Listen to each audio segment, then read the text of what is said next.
welcome to the very first episode of LiliDog Nation News, your new go-to source for clear, unbiased gaming news. I'm Jiffy, aka LiliumCobra, and here on this channel, I break down what's really going on in the world of gaming without the clickbait, the drama, or the misinformation. Just the facts laid out in full. As we go through the timeline and sources, I'll also share my own thoughts and input along the way, based on what I've learned while researching. That said, I always encourage you to think for yourself and come to your own conclusions. I'm just offering my take on the situation at the time of recording. At the end of each video, I'll wrap things up with an unscripted personal take, but first, let's dive into today's topic. Today, we're breaking down the story that's been dominating headlines. The removal of adult and NSFW games from Steam and itch.io, among other platforms, the involvement of Visa and MasterCard, the role of an Australian group called Collective Shout, as well as ongoing developing legal changes in the US government. This one's got it all: censorship accusations, activism, financial power plays, and gamer backlash. But don't worry, I've pulled everything straight from verified sources so you get a complete and honest timeline of what actually happened. I want to make something clear. I don't believe the sensitive topics discussed in today's story should be taken lightly. I also don't believe that this type of content is appropriate for children, or even necessarily healthy for society at large. That said, I don't believe it's my place, or anyone else's, to dictate what other adults can or can't engage with so long as no laws are being broken. If people believe a law is wrong, the right way to address that is through legal and democratic means, not by silencing or punishing others through pressure or coercion, i.e. cancel culture. Snide and I believe both deeply in protecting our freedoms, including freedom of speech and expression, which I realize is not something that is given in every country, but it is in ours. Sometimes that means allowing speech or choices that we don't personally agree with or wouldn't choose for ourselves. But we also know that others might feel the same way when they look at our lives. And that's exactly why we believe in each person's right to make their own decisions. Even when disagreements arise, it's crucial to keep the lines of communication open. Conflict doesn't have to be destructive. It could be a chance to better understand one another. So while I'm going to be giving my perspective in this video, I encourage you to listen, reflect, and form your own opinions. Okay, with all that said, let's get right into it. Back in March of 2025, there was a male gamer who is, as of now, unknown person. They discovered a controversial NSFW game on Steam called No Mercy that contained depictions of sexual violence. They contacted Steam directly, had some back and forth with them, allegedly, but Steam took no action.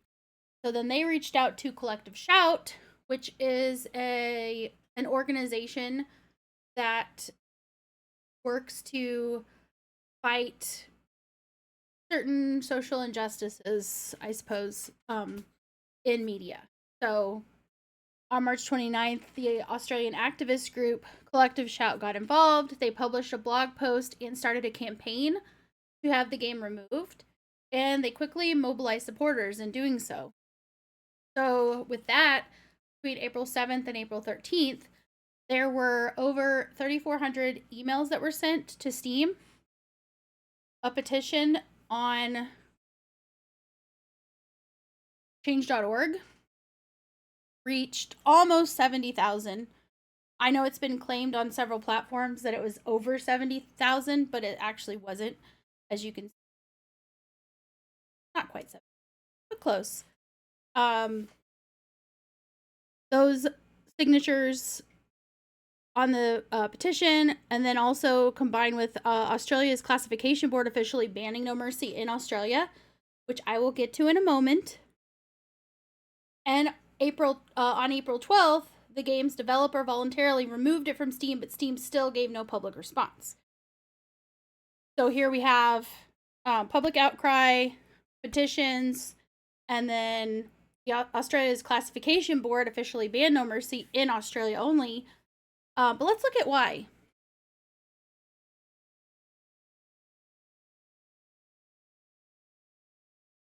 Here it is. Okay, so Collective Shout. They make it sound like it's because it was a rape game. That's not actually true at all, and I'm about to prove it using their own article. So if you look at the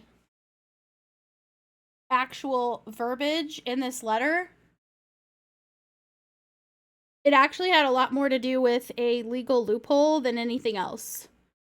So no one actually had to take any sides. They basically got to quiet down their complainer without actually saying anything or doing anything of any kind of real stance, which is what it is.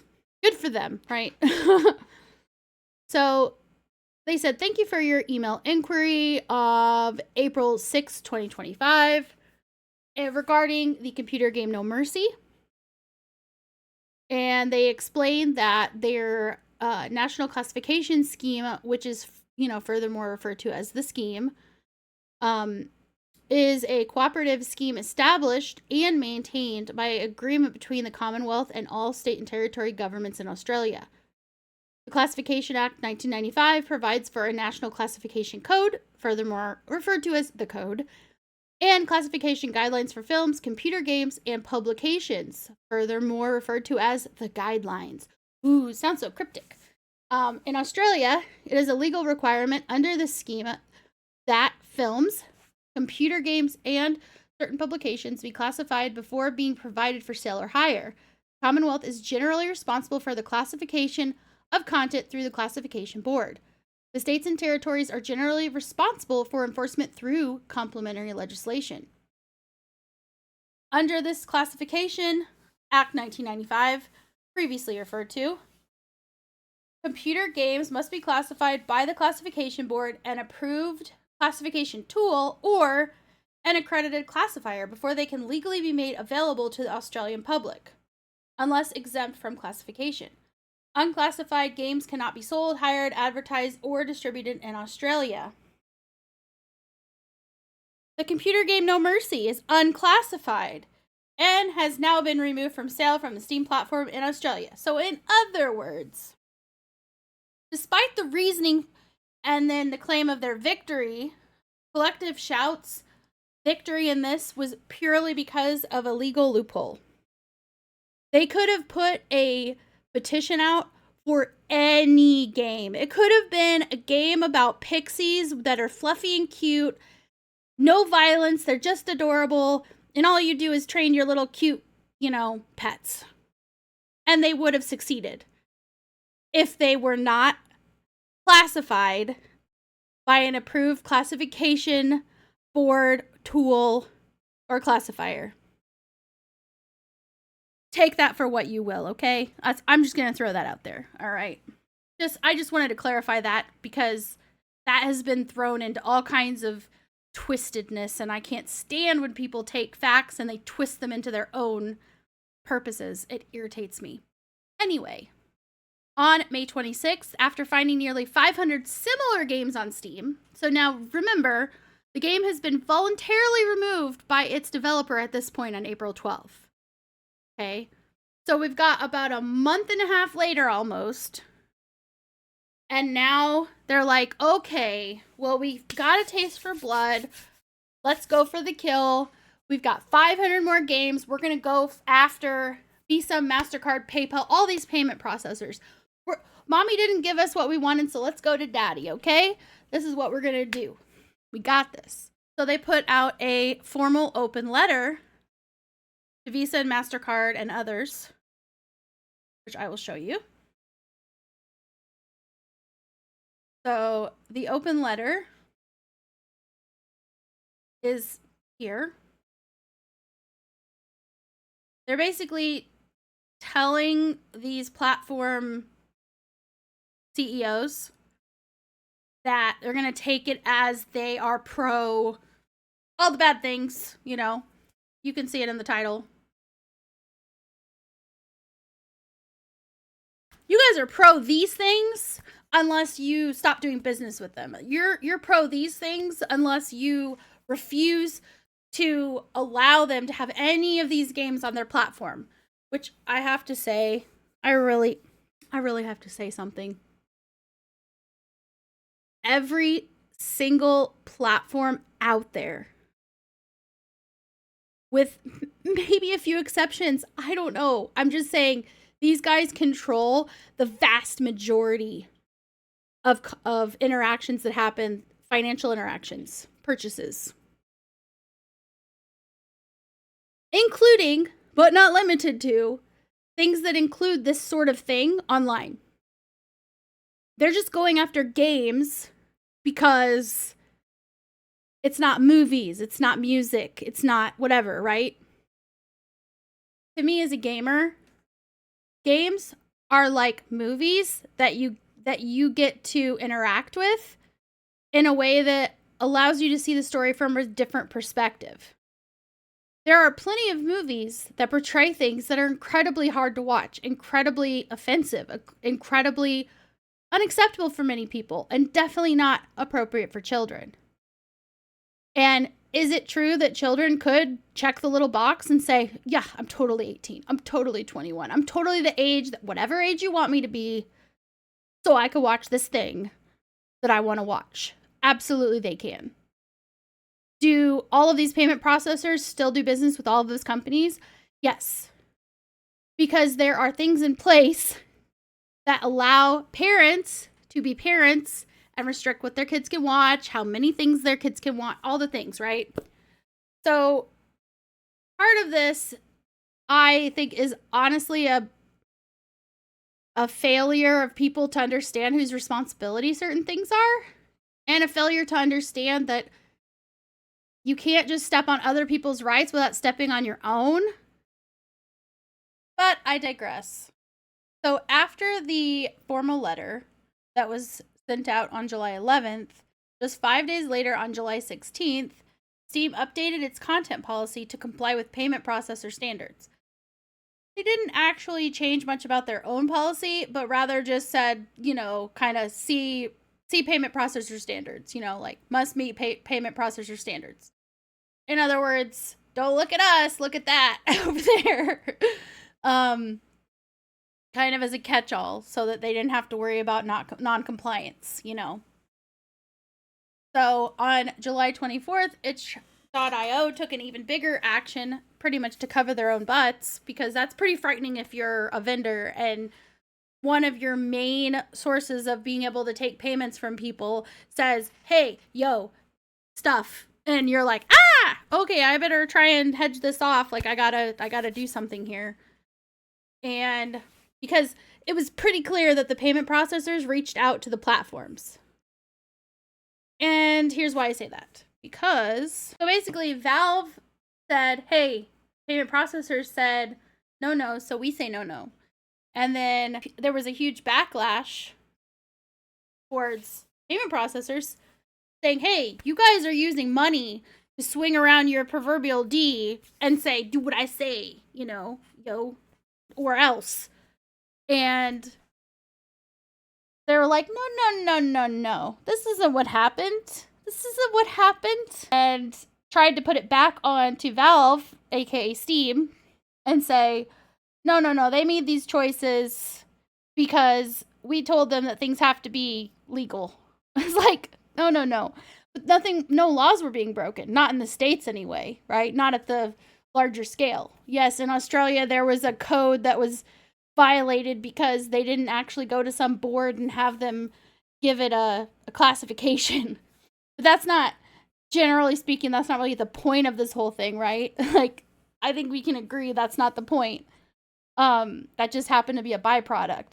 MasterCard said that MasterCard has not evaluated any game or required restrictions of any activity on game creators, sites, and platforms, contrary to media reports and allegations.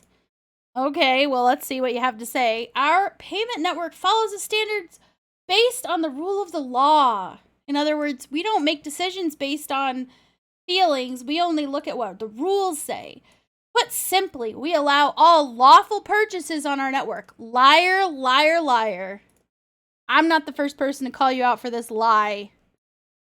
At the same time, we require merchants to have appropriate controls to ensure MasterCard cannot be used for unlawful purchases, including illegal adult content. Okay, So basically what they're saying here is we allow everything that's legal to happen, okay?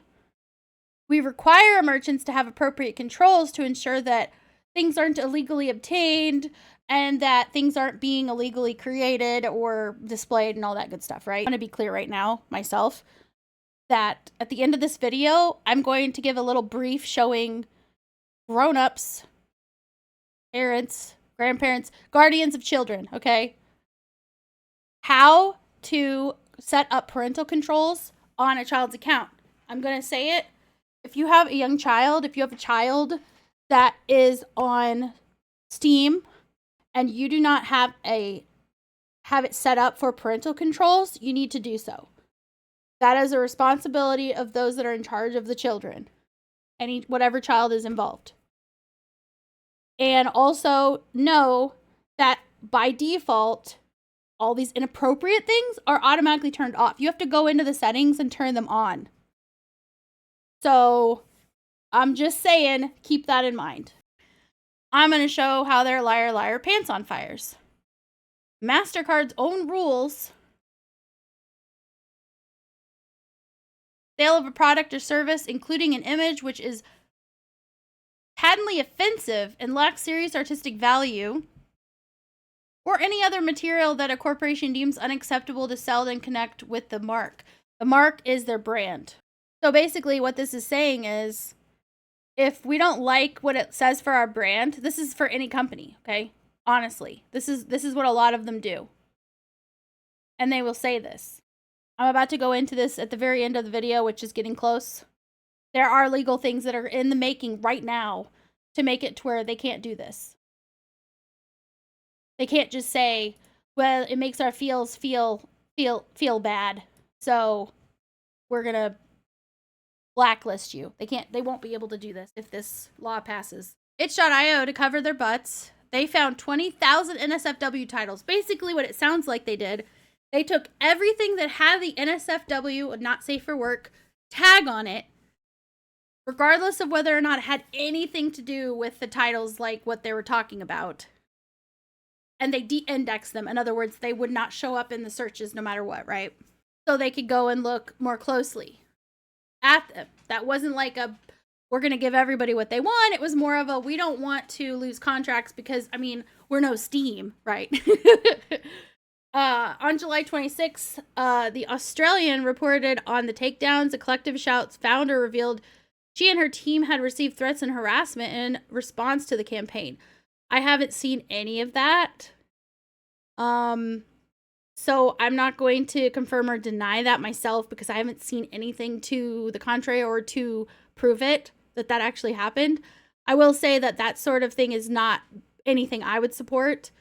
If you want to know what I think about that sort of behavior, just watch once again the intro to this video. Okay, August 2025, that's this month. As of the recording, right now is August 9th, just so you know. Gamers have been doing their own counter campaign. They've been flooding Visa and MasterCard with calls and emails accusing them of financial censorship. Blah.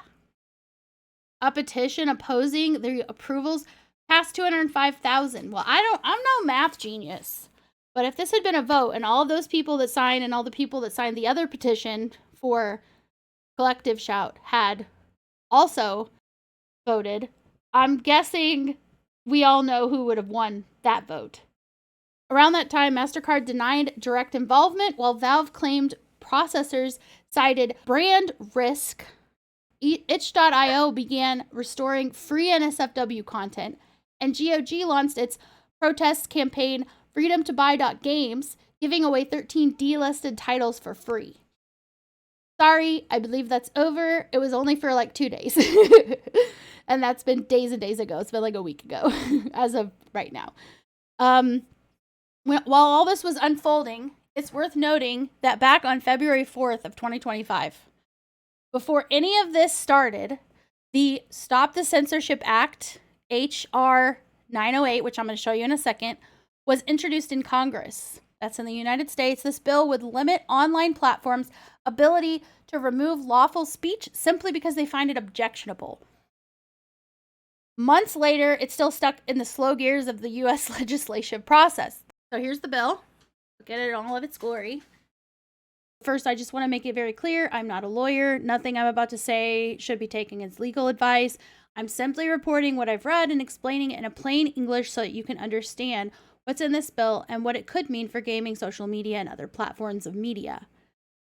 Always do your own research and check the official government sources if you want a full legal text, which I will have a link in the description for the actual bill. Okay, what is H.R. 908? H.R. 908 is called the Stop the Censorship Act. It's a proposed amendment to the Section 230 of the Communications Decency Act, which is a law that protects websites, platforms, and forums from being held legally responsible for what users post, while also letting them moderate that content. What is in Section 230 now? Right now, Section 230 says platforms can remove any content they find obscene, lewd, excessively violent, harassing, or otherwise objectionable, even if it's legal under U.S. law. That means a platform can delete a post, a video, or even an entire account based on their own internal standards or even personal feelings about the content without worrying about being sued. What H.R. 908 changes? This bill would narrow that protection. Instead of letting platforms remove anything they personally find objectionable, they would only be protected when removing unlawful material, meaning content that actually breaks the law. It also adds a new part that says platforms can still give users tools to filter or block other material, things like parental controls, but that's separate from what the platform itself can remove without legal risk. Why this matters for gaming and media. If this bill passes, it could have a huge impact on gaming platforms, social media, and streaming sites. For gaming, digital stores like Steam, Epic, or PlayStation might not be able to ban a game just because it's, quote, too offensive or, quote, politically incorrect, unless the game actually breaks the law. For social media, Twitter, Facebook, TikTok, and YouTube wouldn't be able to take down posts just for being objectionable or misleading, unless those posts are actually illegal. Things like threats, harassment, or illegal pornography. For modding communities, fan art, and creators, censorship based purely on feelings, morality, clauses, or brand image would no longer be legally shielded under Section 230. For payment processors like Visa and MasterCard, if they act like platforms and moderate based on feelings instead of laws, they might lose legal protection too. The big picture. In plain terms, this bill doesn't make censorship illegal, but it removes the legal immunity platforms have when they remove legal content for purely subjective reasons. That could force companies to think twice before banning something just because they don't like it or because a small group complains. On the flip side, critics warn it could make it harder for platforms to fight harmful misinformation or hate speech unless it's already illegal under U.S. law. In closing on this and on the entire story, again, I'm not a lawyer. This is just my breakdown of what I've read on the bill. Whether you think this is good or bad will probably depend on how much power you think platforms should have to moderate content beyond what the law requires. But if it passes, it could change the rules for how games, videos, streams, and even tweets get removed in the future. So, with all of that said, I want to show those who are responsible for children that may or may not be using Steam or other type platforms. I want to show you how, for Steam at least, how you can go in and set up parental controls. Okay, so here I have the Steam guide that shows you everything you need to know to make a Steam family. An adult in the family needs to have a Steam account, and they would be the one that needs to create the family. And so what they would do, it literally walks you through every single bit of the process. So you set up the Steam family by going up here. It would be your account name up in the top. Hit the little down arrow, and you're going to click on your account details. And then on the left, it'll say family management. You'll click on that, and you'll click create a family. And then you'll invite a family member once you've created it. And you choose if it's an adult account or a child account. Now, the reason that you may do an adult account is kind of a neat feature of this families thing. They've kind of combined parental controls with a family share program. So it's nice because you can also say to your kids, like, hey, I have these other games and I'm okay with you playing these games. I already own them, so we don't need to buy them more than once. There's no reason to have like 4 copies, you know, of that game if everyone wants to play it. If it's a single player game, you can have just 1 copy and you can share it, right? You can create family sharing. You can give access to certain games. You can block access to those games depending on their account type. And you can also set up the parental controls. You can also you can restrict the time frames that your kids can play games. So let's say you only want them to spend 3 hours on this particular day of the week. You don't care what time of day it is. You can set it up where any time, but they can only play for 3 hours that day. Or you can say, I don't care how long they play on that day, but it has to be between this time and this time. You can set it up very specific and for each account. So it's very, very nice. It really does give more power to those who are responsible for children to be able to set those guidelines, to set those limitations for kids. And they need those limitations, especially when they're younger. Anyway, with that in mind, I'll have the link for this down in the description so that you all can access this whenever you'd like. And it gives all kinds of information. It answers all kinds of questions. And there's all kinds of forums too. So if you have questions and you don't see the answer, you can go to the forums and you can ask other parents. You can ask the moderators. You can ask other people that know more than I do about this. But besides that, I just want to end this video by saying that I don't know how your week has gone personally, but I really just hope that your week gets better and better. Thank you. This has been a LiliDog Studio production. If you like what you saw, don't forget to do all those notification-y things so you don't miss out on any future content. Big news, LiliDog Nation! Our old site, Jiffy Talking, has officially been rebranded to LiliDogNation.com, bringing our whole community together under one banner. Now you'll find everything in one place: gaming news, delicious food articles and recipes, and stories of all kinds, from educational to fictional, and those are all up and coming. All designed to keep you interested and entertained. Plus, we've got our level store where you can support us just by shopping for things you were already going to buy. From gift cards for Amazon to platforms like Steam, Xbox, PlayStation, and mobile, and even in-game content for titles like EVE Online, Genshin Impact, and Marvel Rivals, just to name a few. Want the full experience? Every stream VOD is on YouTube at LiliumSnide, and if you want to hang out live, laugh with us, and be part of the action, come join us on Twitch. All the links are in the description, so grab your snacks, get comfy, and come be part of the LiliDog Nation family.